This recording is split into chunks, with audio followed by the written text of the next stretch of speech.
gypsy moon, I wandered near and far, looking for the mystery beneath the northern star,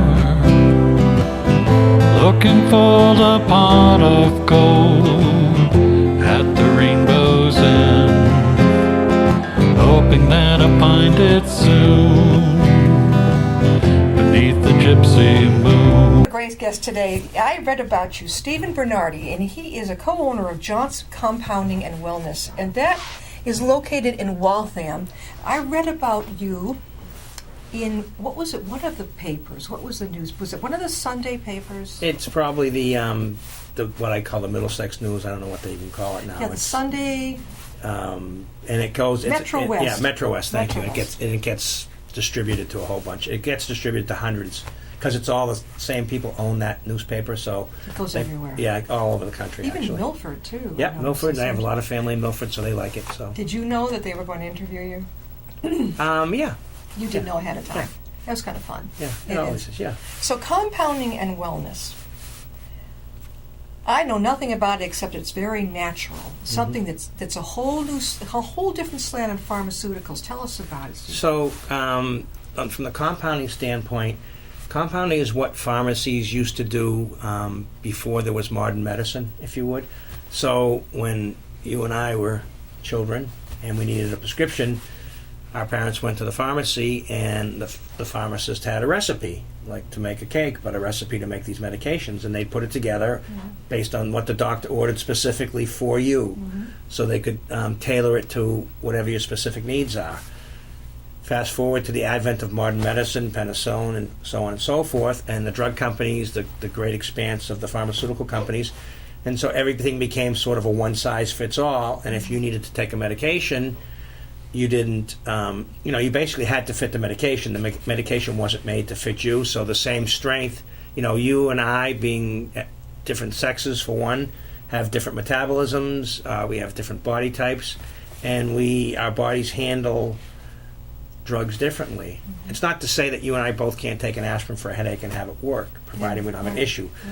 But when we get into more specific things, there was a great need for people to get custom medication, and so that's where we have sort of come in to fill a need. We, my wife and I have owned the pharmacy for 30 years, and when we first bought it, we did some compounding, but not a lot. But as time evolved and we saw mass merchants where someone could fill a prescription anyway, we decided we wanted to specialize. We wanted to do something that we were more interested in, and so we became.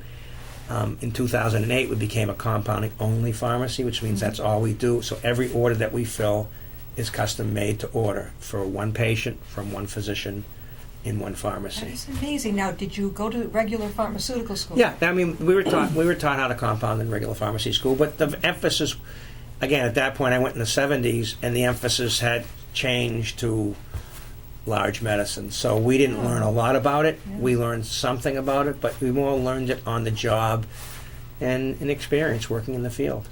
So in other words, if somebody, let's say the doctor orders, let's say Zoloft for somebody, what if the person says, well, I really don't want to take the regular script kind. Can they come to you and have it made? So there would have to be a reason for that. So because Zoloft comes in a liquid and it comes in a tablet. It comes in liquid? Yeah. I didn't know that. The reason we would get involved in a drug like Zoloft, it's not the greatest example, but I can speak to that, is that somebody who would be allergic to the dyes, because all the prescription medications have dyes and colors and fillers. Yeah. And so if we were to compound that particular drug, we would start from the pure powder, and then we would put it in a form that's exactly the strength the patient needs.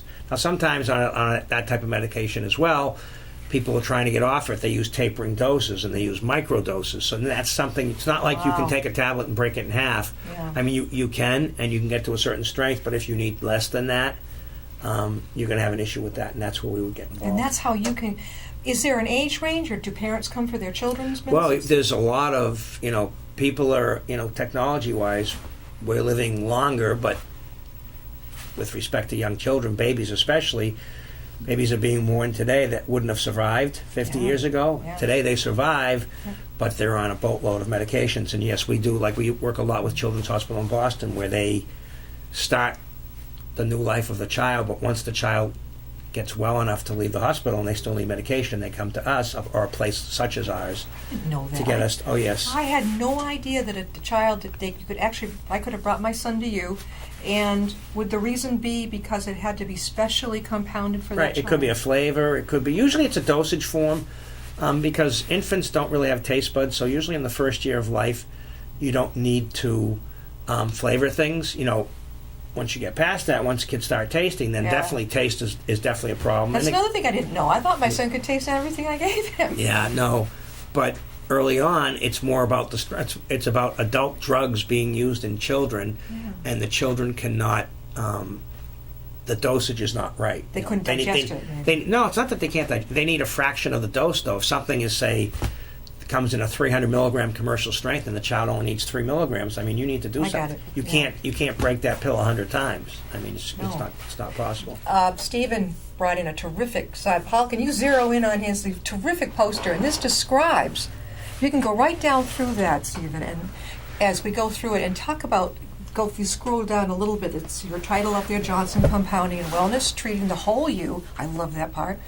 And as he goes down, there's Stephen over on the side, and your wife and your granddaughter. It's just my daughter and granddaughter. Oh, your daughter and granddaughter, okay. And John, our pharmacy manager, who manages the other part of the store. All right, unique. Tell us as you go down. Okay, sure. So a unique dosage form would be a cream, taking a pain-type medication and putting it into a cream form. People take drugs like Motrin, which are nice anti-inflammatory drugs. However, they upset the stomach lining pretty good. We can put that into a cream. You can put it right on the area of your body where you hurt, and you don't have the side effects. What about a headache? You could use it for a headache, too. You could rub it on your temples.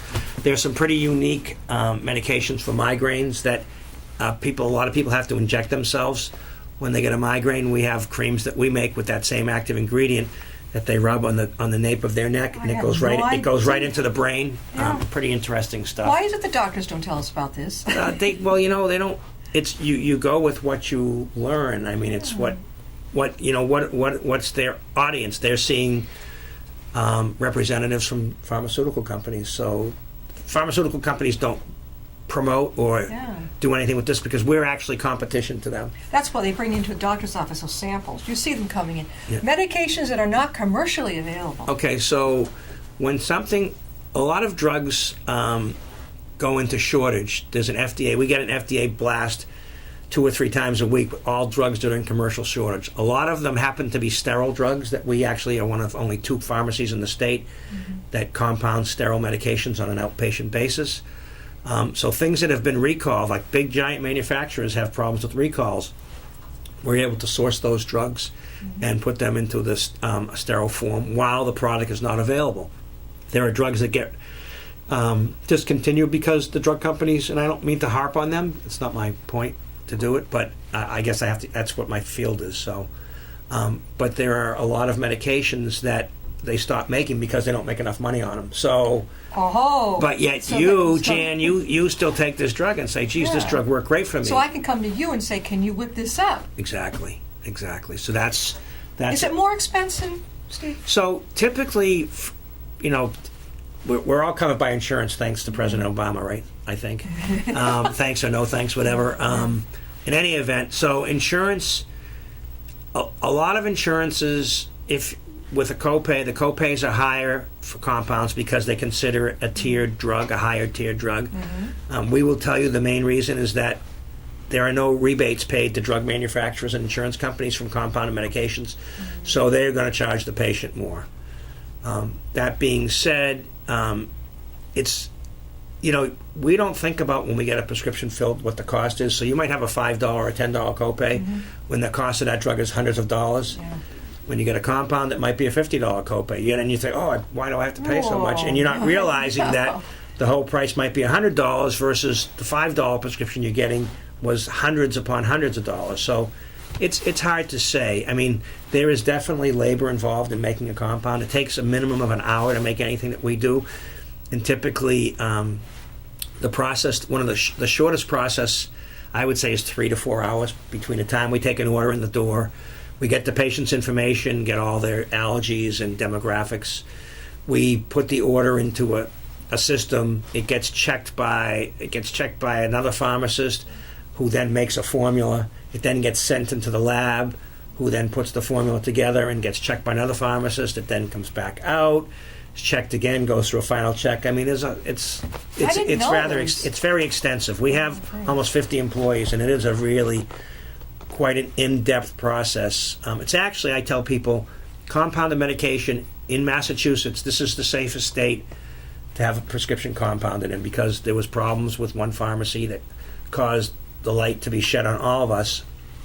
And because of that, regulations were enacted to make sure that nothing could slip through the cracks. So we are incredibly regulated, incredibly inspected. We're inspected, my pharmacy is inspected 4 times a year for non-sterile and 4 times a year for sterile. So we go through 8 inspections out of 12 months a year. So we're 8 inspections. This isn't JACO, is it? That goes to the no, hospital? this is the board of pharmacy, the board of registration of pharmacy. So they're checking to make sure that we're doing everything right, and it's good. So it is a safe. Massachusetts is, at this point in time, I'd say the safest state to get, because there has been some misinformation out there that compounded drugs aren't safe because of what some bad people did. It wasn't the compounded drugs weren't safe, it was the way they were operating wasn't safe. We're talking with Stephen Bernardi, and he is the co-owner of Johnson Compounding and Wellness. And they're located in Waltham. You're thinking, well, why, Jan, would you have that on? Because I read that great article about, and I really had no idea, I knew it existed, this type of thing. I have so many questions. And the next one is medications free of problem-causing excipients. I think one of my favorite examples of that is the drug Ritalin, which is used for hyperactive kids. My son had to take it. So Ritalin comes in comes in purple and green and yellow, I think. Yeah. And purple dye, the red dye that's in the purple Ritalin, is known to cause hyperactivity. So my God. Something really wrong with that. Yeah. And that's the type of thing. There was thyroid medications. A lot of the fillers that they put in thyroid medications actually cause an immune response in the body. Mm-hmm. And part of the issue with thyroid is immune response. Yeah. And so if you're juicing up the immune system with a drug that's supposed to be helping it settle down, it's probably not a great thing. How would the patient know if this is going to happen? They don't. You know, they don't initially. We're in a very, I tell people you have to be your best advocate, because you really have to know. It's not like the old days when you would just go to the doctor, I think, at least in my mind, and says, take this, and you just blindly take it. I mean, people ask questions. We have the internet. You can look anything up you want in any form you'd like to find it in, and people say, okay, I look up this medication, and this medication is known to cause this, and this side effect. I need the medicine. My body needs this, but what can I do about the side effects? And we can't make side effects for the drug part go away, but we can make the side effects from the non-drug parts certainly go away. I mean, we can put things in vegan capsules. We can put things in... vegan capsules? Yeah. We have veggie caps for people who are vegans. We have things that are gluten-free. There's so many people with celiac issues these days, and there's a lot of drugs have... a lot of the drugs that they use to treat, like... digestive disorders have gluten in them, and a lot of people with digestive disorders have gluten sensitivity. There's one that for IBS, what is it called? Hyoscyamine. Yeah. Levsin. Yeah. Now, I have IBS, and I take that, and boy, within 10 minutes, the pain is gone. I bow to the maker of it. Sure. There's something in that, though, some people would find would be a problem. Well, that has belladonna alkaloids in it, and belladonna is a very potent drug. That's dosed in a very small amount. So I don't know that we could necessarily. I don't know that exact product, how it's put together. We have made it before when it was in short supply, but not for any other reason. So I'm not familiar with if there's something about some of the excipients or binders or fillers or colors. How about diabetic medicine? Any problem there? We have people, when we see the diabetic stuff, we see it in people who have stomach surgery. And so they can no longer, some of the oral type 2 diabetics, the oral hypoglycemics, things like a drug like metformin, we'll put that into a liquid form because the pills are massive and they can't. Horse pills. when you get your stomach done, it's basically what they say, like the size of a walnut or something. So you can't put those pills into your system. So we've made liquids for diabetics. We also do pre-filling of insulin syringes for people. The old days, the VNA would come to the house and pre-fill syringes. Well, now they're not allowed to touch it anymore. A lot of stuff that comes to us is because people can't. That the healthcare system is broken in so many different ways that they can't. They have to rely on someone like us. I mean, fortunately for us from a business standpoint, but unfortunately that you can't. A nurse is no longer allowed to drop somebody's insulin and leave it there for them to use. Do you ever have a call from a regular, I don't know how else to say, a regular pharmacy saying, look, we think this patient would be better, this customer would be better served by you? Have you ever had that? Well, we have a huge referral system. We are not only licensed in Massachusetts, we're licensed in all of New England and a few, I think 14 or 15 states total. So we have painstakingly gone to get those licenses because we have referral networks from all over the country, really, that people need the services we provide that they can't get elsewhere. I wish we could get the word out more. I mean, obviously this is great, but I'm thinking, why aren't there more compounding and wellness centers? It's very hard. It's very expensive. It's very hard to comply with current regulations. They're actually shrinking the compounding pharmacies because as people get inspected, like we're getting inspected in our state, they're saying, well, I can't afford to make the changes. I mean, we have millions of dollars invested in our technology that we use. Millions. In other words, they'll come in and they'll say, you have got to get such and such together? Are they talking about cleanliness, or what are they talking about? There's a whole host of things, but certainly cleanliness is one of them. Yeah. And if you can't comply, and so that's a big referral source from us. Yeah. Every day we have places that are calling us and say, we used to do this. The Board of Pharmacy told us we can't do it anymore. So here's some people coming to you. Now you had what's down there now? I can't see injectables. So sterile injectables. Yeah. There are. A really good example of a sterile injectable would be methylcobalamin, which is a form of vitamin B12. There are a big part of the population that are B12 deficient that do not methylate, and what that means is there's a process in the body where regular B12 comes in and your body absorbs it, but it gets broken into this what's called the methyl or the active form. If your body is lacking the enzyme genetically to do that, you will not absorb B12, and you'll have a lot of symptoms. Like, what would the symptoms be? Fatigue, anemia. Anemia? Yep. There are glutathione is another one that we do a lot with injections. Glutathione is used a lot of autistic children have huge nutritional problems, and they're not really oral. They're hard to get to eat and stuff, we do a lot with this. We make creams that they rub on their feet, autistic kids, that help calm them down. Are you serious? My little grandson has very high. It's almost like he never had it because we caught him. I noticed the symptoms when he was about 1 year old, too. Not making eye contact with me the whole 9 yards. Right, yeah. I said, guys, you better get him. And I was right. So they got him I think 2 or 3 times a week. The specialist would come to his home and work with him. You wouldn't know it now. Okay, that's He's a little hyper, but you wouldn't know it. He's normal. I mean, people think hyper's got to be treated. I mean, the little kids are supposed to be hyper. What do you think about vitamins, Stephen? I think vitamins are hugely important because I call them supplements, even though technically they're vitamins, because a lot of supplements you can supplement with herbs, you can supplement with homeopathy, and you can supplement with nutrients.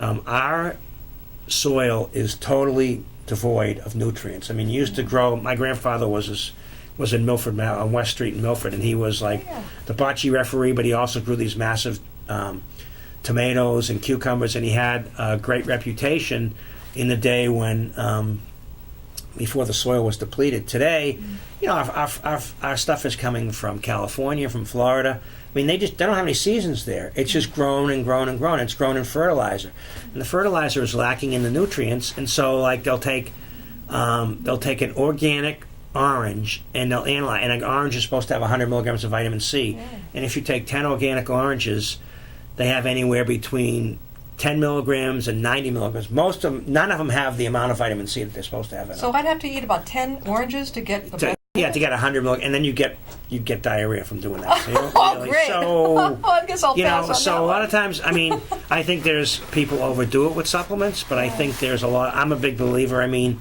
what's the most, like a B2? What is the B2 thing? I have migraines, and I went to a clinic, and she said, get on B2. Again, that's part of the process cramps. in your I brains. can't Well, take yeah, but there's different qualities of ingredients as well, and there's usually not.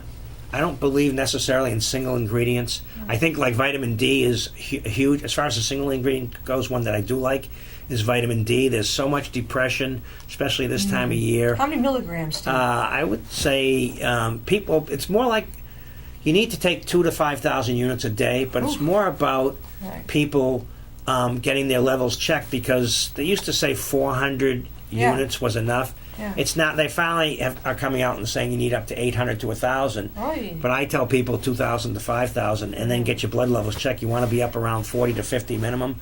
Most people, they check them, are in the teens or 20s. It's not enough, and it helps the immune system. It helps your bones, helps your mental state. I'm hearing a lot about vitamin D now. Yeah. A lot. Now, not so much about A. They were pushing A for a long time. Yeah, A has some issues, but D is really, everything in nature. These things exist in balance, and that's why I say it's not just one ingredient. You can take a natural ingredient and use it like a drug, and give high doses and get a certain response, and that's okay. But it's not really the way nature intended it. You really want to be. I believe in balance. Yeah. And it's more than just single ingredients typically to get Stephen, balance. how can somebody get a hold of you? Probably by email or phone? Sure. So we're located at 577 Main Street in Waltham. We have our own freestanding parking lot and freestanding building.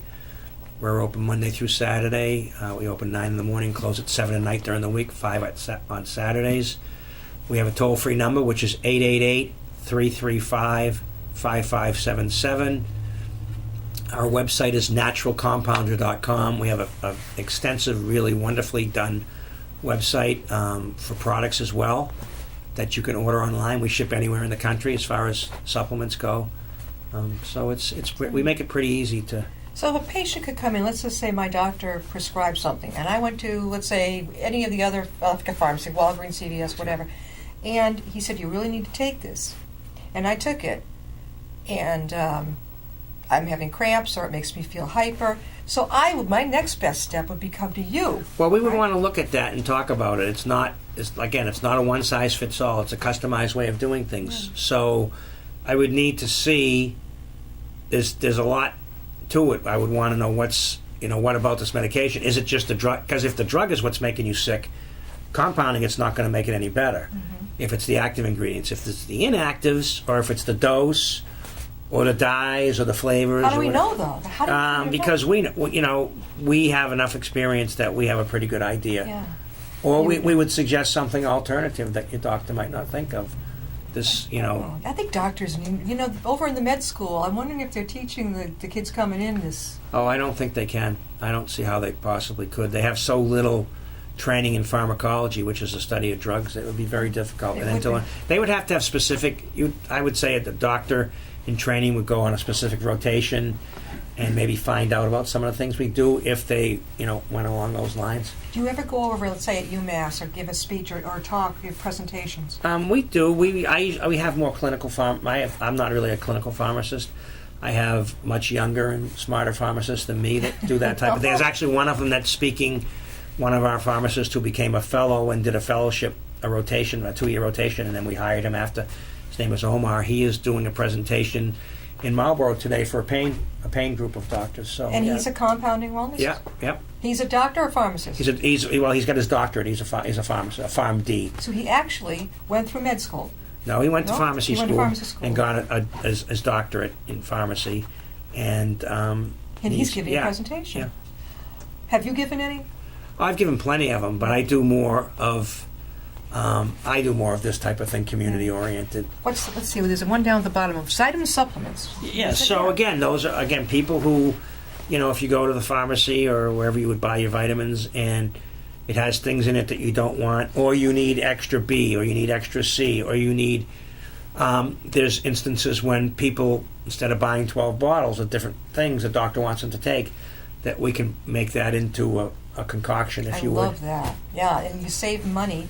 Yeah, over the it's not cheap by any means, but if you think about how much it would cost you to buy those 12 or 15 individual ingredients, yeah, you could save some money, certainly. Versus going to a natural food store. What's the comparison? Well, it's just a level. There's nothing wrong with natural food stores. We have plenty of them that we like and work with.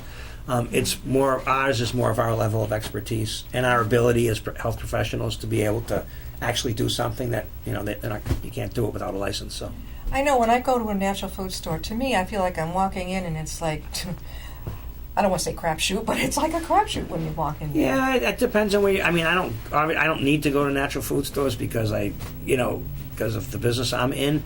However, we have friends that own businesses and the people that do it well. There's a friend of ours in Sturbridge, Mass. He does a great job and he's very well educated and it's an education level. I know if you go to like one of the big supermarkets that's famous for supplements, they are not allowed by their store policy. They're not allowed to give people advice. Yeah. So they send us a lot of people as well. I can imagine. You go into the major supermarkets. You'll see. I'm not sure if I buy it, but you'll see a section that says organic. Yeah. I've heard a lot about. Sometimes and sometimes not. Yeah, again, they're regulated too, but the organic regulation is a percentage of the product. It's not. Yeah. So again, the buyer beware. Organic is organic better. I mean, like I'm a big red wine drinker. A lot of the wines that come from Europe are already organic from France and Italy. Mm-hmm. However, they don't advertise that because there's a stigma to organic when it comes to wines. Why? So it's just there is. You ask someone from Italy or France, they call it biodynamic. Yeah. So they don't like the term organic because people think it's a lesser quality wine. Stephen, one more time. Let people know how they can Sure. reach you. So we're at Johnson Compounding, 577 Main Street in Waltham. You can reach us online at naturalcompounder.com. You can call us toll free at 888-555-3356. No, 88. I forget the 88 number, sorry. 888-5. Is it on there? Is it on it's on my card. There we go. Sorry. No, it's not. Try the local number, 781-893-3870. I usually know that number. Can they, now people watching and they say, I want to talk to him personally. They can ask My extension's 104. Okay. I answer my phone. If I don't pick up, I answer my emails. I'm Steve at naturalcompounder.com. You can call me. If I don't pick up, I return my calls pretty readily. Same thing as emails. We need Very more responsive. of this. We do. So, we need more of this. Anybody thank else in your family? Any of the kids interested in this? Or my daughter, Sarah's a nurse. Yeah. She works in the pharmacy. Melissa, our younger daughter, is a social worker, but she works in the pharmacy as well right now. Our son works for Amazon, so he's not in the pharmacy. He didn't really like it, but yeah. And Sophia will come work with us someday, we think. Your little one. Yeah, Sophia, she's great. Thank you for being with us, Steve. You're welcome. Thank you very much. Okay. We'll see you next time. I'll be Okay. my guest. Riding on a shooting star, heading out toward a dream. Tomorrow's even closer than it seems.